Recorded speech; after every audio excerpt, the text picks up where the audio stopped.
What's up, folks? Sean the Average Angler coming at you with another great video. Today we've got something, a little blast from the past, if you will.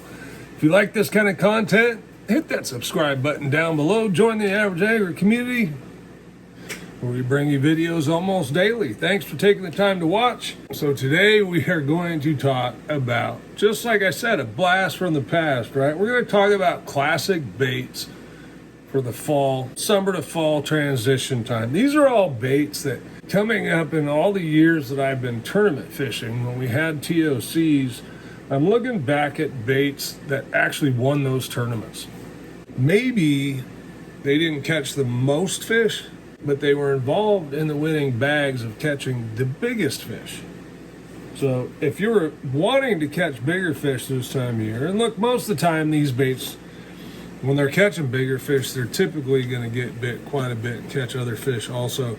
You just got to remember that fall sometimes can be a little tougher, or not fall, as we're moving towards fall in that transition. We will have that time where the fish go on a feeding frenzy and will eat just about anything moving, making noise, drops in front of them, you name it. That time's not now, at least not where I'm at. Actually, we're kind of in that little transition funk, which means it's a little bit of a tough bite. So the first bait I'm going to pull out here, and look, there's a lot of new baits out. I'm really trying to kind of pay tribute to some of the classics in this aspect and pull out the originals, if you will. And this one's looking pretty ragged. And that is the good old Bill Lewis rattle trap. And I've got a little bit, I don't know why, only on the top there. A little bit of corrosion on the split ring up there. We're going to have to fix that, which is odd because I'm not seeing it in the rest of the box. So, I don't know. Anyway, the good old rattle trap. And then some of you may have lots of these also. The Excalibur Super Spots. Little different sound. Oh, that one's all rusted too. Great way to cover water and catch fish with a reaction bite. You can yo-yo them, you can burn them, you can hop them, you can throw them out there and shake them. Anyway, the rattle trap is a great one. And you can see even in this box here, I've got all different kinds of baits in here. I've got some LV 500s. I've got some Rapalas. But it all started, there's the Rapala. It all started with the good old Bill Lewis rattle trap, as far as I can remember anyway. If I'm wrong, I'm sure somebody will correct me. But they come in various sizes, shapes. That one doesn't rattle anymore, so I'm thinking something corrupted my box. And the whole inside of that must be rusted around the balls. Now I want to break it open. I'll save that for when I'm done with the video. Anyway, number one is going to be the rattle trap. Doesn't mean it's number one, although it could be, but it's definitely a proven winner and in quite a few seasons throughout the year. All right, next. This one, I remember we always had tied on, and it was generally used to try and catch a kicker fish for the day. And that was a good old Hedon Super Spook.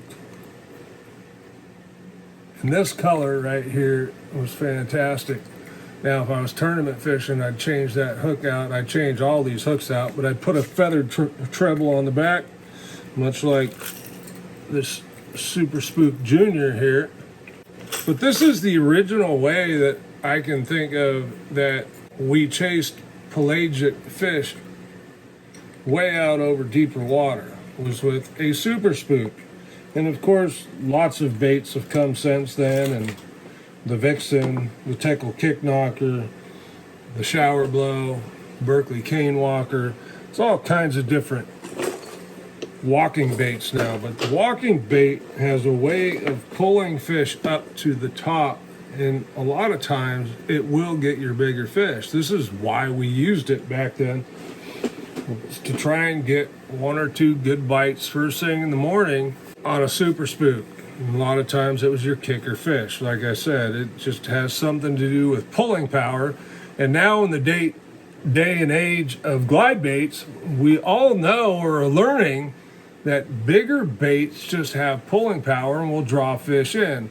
Well, back then, the super spook was one of those bigger baits, even though by today's standards, it wouldn't seem like it's such a big bait. Third and final, I can say this one's been responsible for a couple of my top TOC finishes. Part of that's just because I love to fish it so much, but it's a good old jig. Good old jig and pig. We don't use the pig anymore. Now we use a trailer, but we used to use the jig and pig. And the jig, it just caters to those fish this time of year.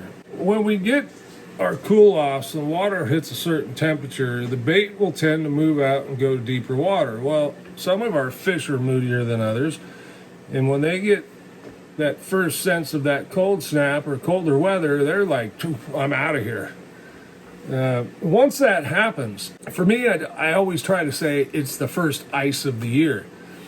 But that tends to be before October or around the beginning of October.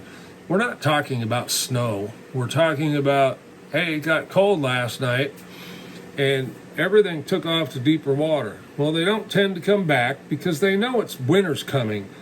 So they're prepping for winter. The bait goes out there, the bass are following them. The jig is a fantastic way to catch them. Quite a while ago, this one came out, right? This is a Jean LaRue biffle bug, and you fish it on a swing head, right?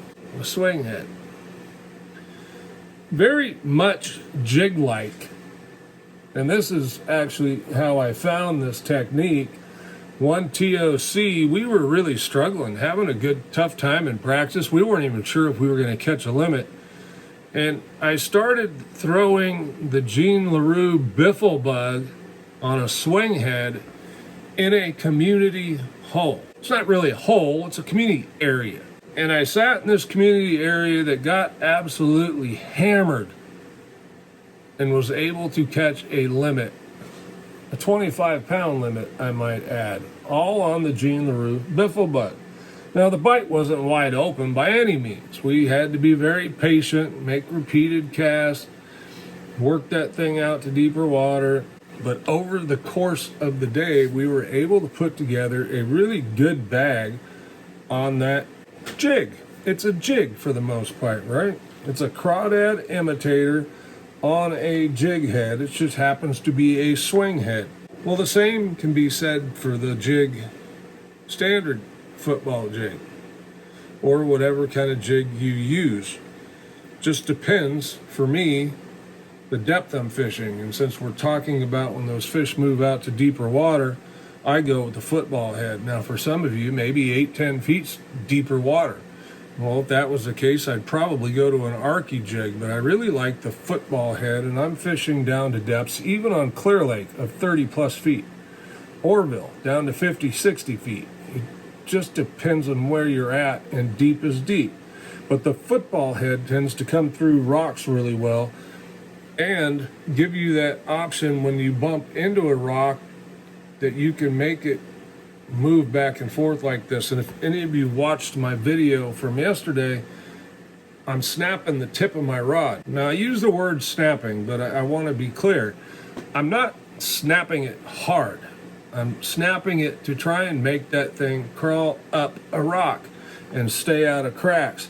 And I imagine what that's doing to the back of the jig is giving it this little raise up, down, up, down, up, down. And with a trailer back there, like these claws are hopefully doing the same thing, right? They're waving, giving little action to tempt that bass to bite. Wow. Look, this time of year, the fish should still be hungry. I mean, they know winter's coming, they need to fatten up, but they can get a little picky at times. So sometimes we need to entice them a little bit. And I just find that the jig is a fantastic way to catch them in that summer to fall transition through the fall when they get off the reaction bite and they move on to a slower bottom bouncing bite, whether it be bigger swim baits, jigs, these kinds of things. I really like the good old-fashioned jig. And I think you guys probably know that based on the jig videos I do. I just think it's a great way to catch some big fish and catch numbers of fish. All right, I'm Sean the Average Angler. Thanks for watching. Drop a comment below. Hit that like button if you're still here. You may as well subscribe. We're practically friends. Have a good day.